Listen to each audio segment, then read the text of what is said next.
You are listening to the Jacsports podcast show. I'm your host, Alex Hamilton. NFL recap of week 1.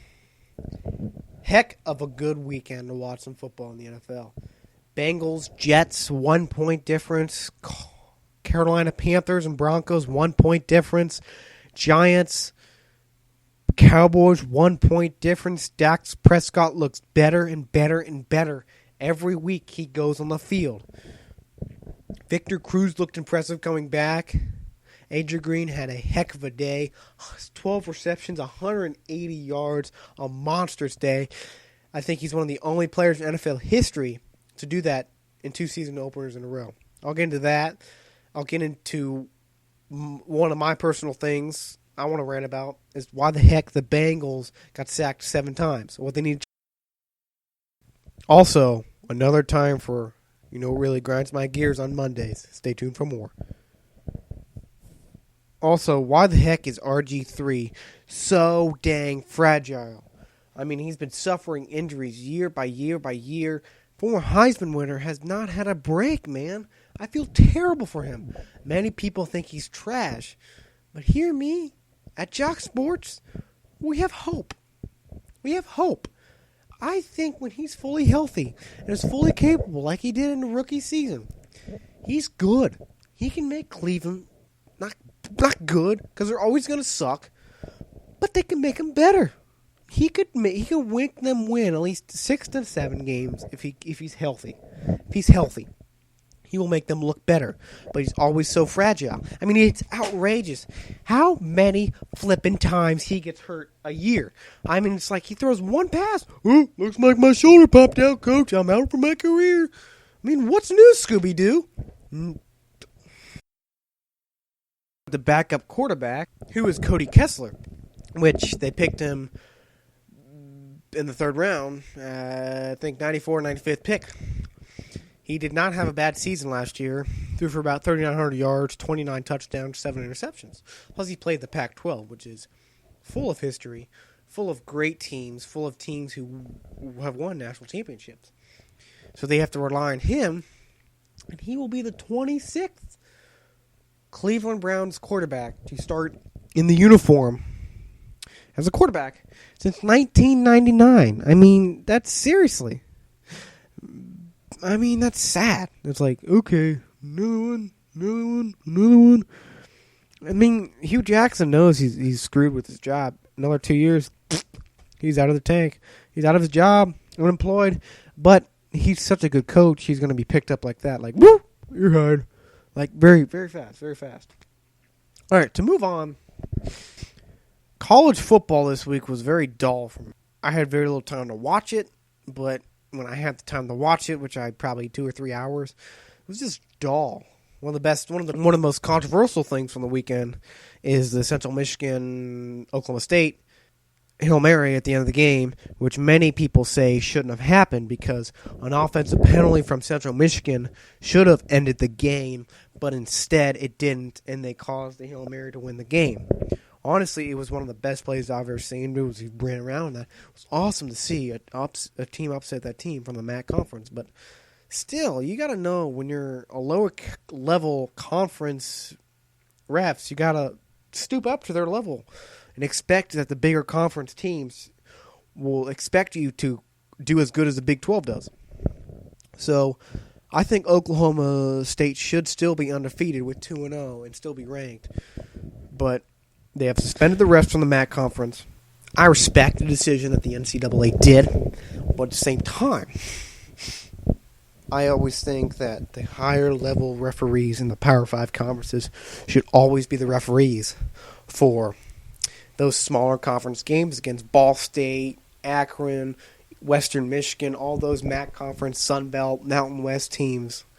All those conferences, they really should referee those games. Yes, they do make mistakes as well, but when they do make mistakes, I don't like this, is they get more publicity and more crap, and they will get fired. I mean, really, they will get fired for that. So it's an iffy situation for me. What a hell of an exciting week of football in the NFL for week 1.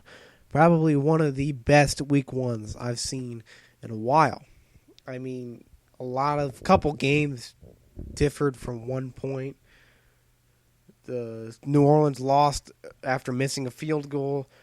Jack Del Rio, I give him credit for having the balls to do that, to go for two. Crabtree took that one-hand catch, and that was a hell of a catch. Great catch by Crabtree. I give him the props. I give Jack Del Rio the props. I like him. But Drew Brees had a fantastic game. Threw for another 400-yard game with 4 touchdowns, 1 interception, but they fell short again. New Orleans Saints defense just sucks. They play the Giants, and both their defenses are very average. Well, New Orleans defense sucks, and Giants defense has gotten a little better, but still very, very average. Their front line, or defensive line, impressed me a lot against the Cowboys. Ezekiel Elliott, 21 carries for 54, 53 yards. That's not good. It's 2.4, 2.3 yards per carry. It's very bad. He did not impress me. The offensive line for the Dallas did not impress me this year. They protected Dak Prescott a lot. I got to give Dallas Cowboys a credit. Their pass blocking was amazing, but their run offense was terrible. Their defense is not where it's at. It's probably lower 15. I mean, they don't have a good front seven. Their defensive core is struggling. I think my predictions earlier were Wiener, and they were not very good. I see the Redskins taking the division. I don't see Dallas taking the division. Probably 8-8, improving it. Dak Prescott's new. I give him credit. Every time he touches the football, he gets better and better and better. But I don't think Dallas is ready to claim another division title. I don't think so yet. I think Giants still have a lot of work to do. Their defense showed great, but it's not the year for them. I don't think so. Moving on to one of the things I want to rant about is the Cincinnati Bengals-Jets game. Cincinnati Bengals was not on their A game. Many people thought they played good. Yes, they played great in the second half, but the first half was complete crap. I mean, 7 sacks, a lot on the center. The center looked terrible. I think Russell Bodine is the weakest part of the offensive line. You got to draft. The Bengals have to draft a center next year. He's weak. The outer tackles look great. I mean, probably a couple, I think maybe 1 or 2 sacks on maybe Cedric, Agoya, whatever, or the 2 interior guys, the guards. But mainly what I saw is the sacks going on was by Russell Bodine. I just don't think he's good enough. Bengals got lucky that game. They really got lucky. I'm surprised they won.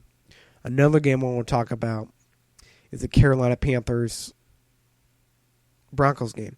Broncos still got it. They are going to win a division. They are going to win a division. My predictions suck. I have no idea what I'm talking about. I'm on bath salts. But their defense is still the best in the league by far. Their defensive line is absolutely great.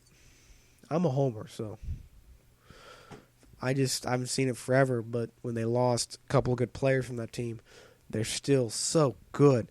Cam Newton didn't struggle. They just second half, they didn't make adjustments as well, and they looked bad. They looked bad second half. Cameron Winston impressed me a lot. He had 2 touchdowns, good quarterback rating. From what I saw in highlights, a couple underthrown passes. 1 to Rashard Matthews, but he still caught it. But heck of a good game against the struggling Browns. A great way to start off a career against an easy team. He looks like he knows how to run the offense. He's comfortable. I think he's going to be a good quarterback and the franchise quarterback in the years to come for the Eagles. Yeah. On the other hand, Jared Goff, they haven't played yet. He doesn't impress me. I don't like him. That's said. I don't like him at all. I don't. Derrick Henry impressed me. He impressed me a lot. Had good receptions for the Titans. Titans looked good the first half Titans were good the first half, but then struggled the second half. They couldn't finish the game. A lot of turnovers. Their offensive line sucked as usual.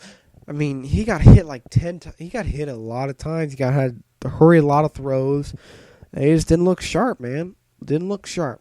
But to move on, the NFL had great games in week 1. Fantastic games. I'm looking forward to this NFL season. I love football. I love it, love it, love it, love it, love it. You'll hear it from more. Now it's on to my favorite subject, what really grinds my gears. Do you know what really grinds my gears? It's bandwagon fans. I mean, seriously. People might call me bandwagon fans, but for God's sakes, one of the biggest I hate is everyone loves the Oakland Raiders, how great they will be this year. Well, here's the truth, buddy. They will not. They will go 8-8. All right? It's better than last year. 8-8. I think that's the same. But 8-8. All right? They're not. Their defense is not as strong. Yeah, they picked up Reggie Nelson. Yeah, they picked up a couple of good. But they're not going to be as good as you think. Their offensive line needs improvement by far a lot. I hate bandwagon fans. I hate the Golden State Warriors because, Golden State won. Oh, I love them now. I hate it. I hate bandwagon fans. I absolutely want to all of them get in a corner and just set them on fire because I hate them all. Oh, Steph Curry. Oh, I love Steph Curry. Here's the thing. Cheer for your hometown team because of one day you will be tears in your eyes because they've won a championship. They have won a championship. That's what I'm waiting for the Bengals. One day they will come a championship for the Bengals. But they always let me down. Thank you for tuning in the Jacsports podcast show. I'm your host, Alex Hamilton. Make sure you see me on Twitter at Jacsports44. I have a special host coming with me for now on every once in a while. My good friend Elvin Melkick knows tons about sports. He'll be joining me with a lot of good stuff to talk about. He will be joining me sometime this week or next week to talk about Roger Goodell, why everyone hates him so much, Colin Kaepernick, good or sucky? Why is he kneeling down and why did he start this whole ordeal? Why are so many athletes so sensitive towards criticism these days? All these subjects that everyone wants to hear on Jacsports Podcast Show. Plus, stay tuned for more this week on Wednesday and Friday. I lie to you a lot, but now on it's Monday, Wednesday, and Friday because on Fridays I'll give my predictions, let everything unfold on the weekend. Come back on Monday, talk about it again. Wednesday, talk about big topics with probably Elvin every Wednesday, hopefully. Elvin knows a lot about sports, trust me, probably even more than me. Make sure you tune into more. Find us at jocksports.weebly.com, at YouTube at Jacsports Podcast Show. Remember, have a nice day, everyone.